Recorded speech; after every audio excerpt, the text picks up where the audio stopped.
Hello बच्चों, matric वाला YouTube channel पर आपका फिर से स्वागत है। आशा करता हूं कि आप लोग स्वस्थ होंगे और अपने पढ़ाई को बहुत ही अच्छे तरीके से कर रहे होंगे।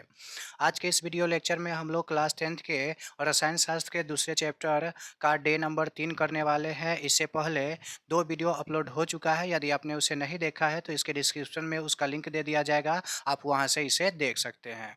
आज के इस वीडियो लेक्चर में हम लोग कुछ पदार्थों के पीएच मान और दैनिक जीवन में पीएच मान का महत्व और सूचक के बारे में पढ़ने वाले हैं। तो चलिए वीडियो को शुरू करते हैं। वीडियो को शुरू करने से पहले आपसे एक छोटा सा प्यारा सा रिक्वेस्ट है कि आप हमारे चैनल को सब्सक्राइब कर दें, वीडियो को लाइक कर दें और अपने स्कूल और ट्यूशन के सभी दोस्तों में भी इसे शेयर कर दें। तो चलते हैं अपने टॉपिक की ओर। आज का हमारा पहला पॉइंट है पदार्थों के पीएच मान। तो पदार्थ का पीएच मान क्या है? तो सबसे पहला अमाशय रस, जिसे हम हाइड्रोक्लोरिक अम्ल भी कहते हैं, उसका पीएच मान कितना होता है? 1 होता है। इस पीएच मान से लगभग हर साल परीक्षा में 2 नंबर के ऑब्जेक्टिव रहते हैं। अगर आप इतना ही पीएच मान अच्छे तरीके से याद कर लेते हैं तो 2 नंबर आपका क्या हो जाएगा? फिक्स हो जाएगा। अब है हमारा नींबू या संतरा, उसका पीएच मान कितना होता है? तो 2.5। सिरका का पीएच मान 3 होता है। उसी तरह टमाटर का पीएच मान 4.1 और पसीना का पीएच मान 4.5 होता है।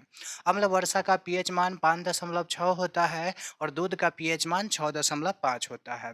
शुद्ध जल का पीएच मान 7 होता है और आंसू का पीएच मान 7.3 होता है। रक्त, जिसे हम खून भी कहते हैं, उसका पीएच मान 7.4 होता है और पित्त का पीएच मान 7.5 से लेकर 7.8 के बीच होता है। मिल्क ऑफ मैग्नीशिया, इसका पीएच मान 10 होता है और चूना जल का पीएच मान 11 होता है।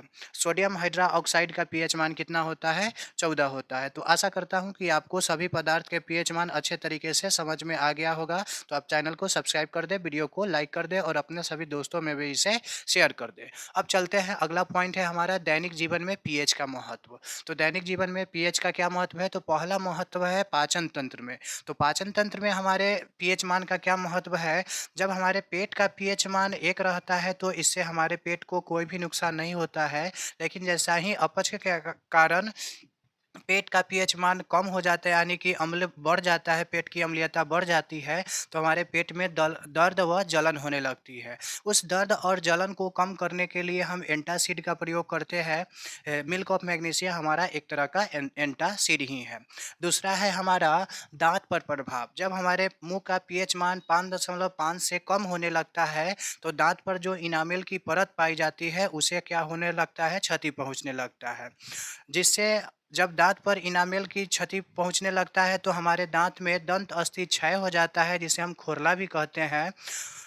इससे बचने के लिए हम क्या करते हैं? टूथपेस्ट का प्रयोग करते हैं या नीम के दातुन का भी प्रयोग करते हैं। टूथपेस्ट या नीम का दातुन क्या होता है? एक क्षारीय पदार्थ होता है जो अम्ल के प्रभाव को क्या कर देता है? कम कर देता है। आपने टीवी पर प्रचार भी देखा होगा, क्या आपके टूथपेस्ट में नमक है? तो वही नमक यानी कि क्षारीय होने के कारण वो हमारे मुँह के पीएच मान को नियंत्रित करता है।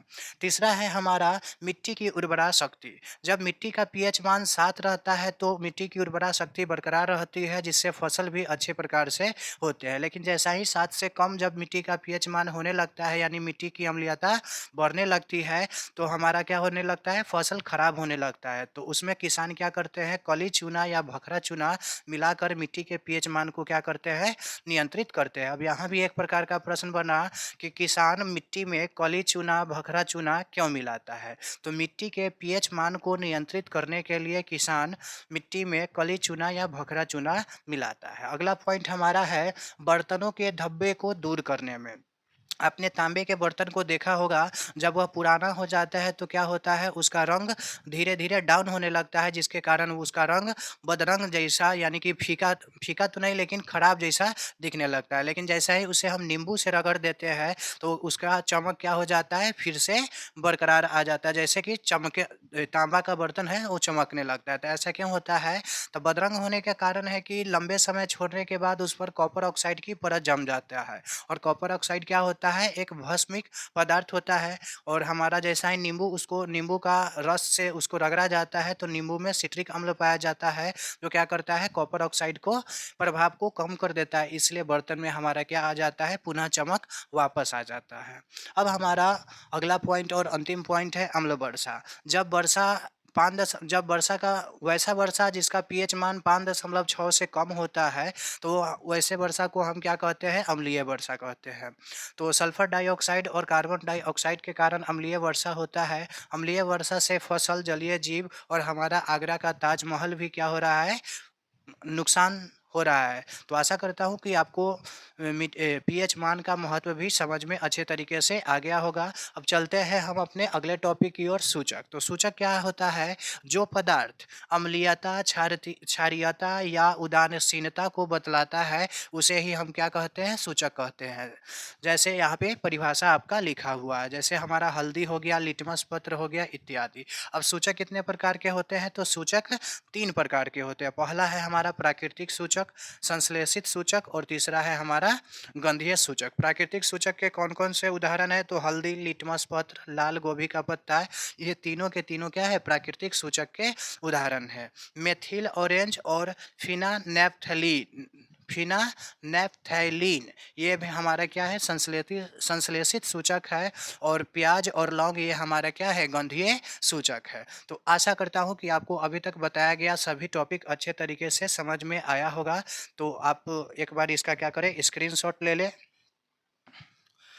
साथ ही साथ इसे आप अच्छे तरीके से कॉपी में शेयर करते रहें और इसे 2-3 बार भी पढ़ें और वीडियो को भी 2-3 बार ज़रूर देखें। अभी आपको सभी टॉपिक अच्छे तरीके से समझ में आ गया होगा, तो आप चैनल को सब्सक्राइब कर दें, वीडियो को लाइक कर दें और अपने सभी दोस्तों में भी इसे शेयर कर दें। इसी के साथ मैं आपसे विदा लेना चाहता हूँ। धन्यवाद।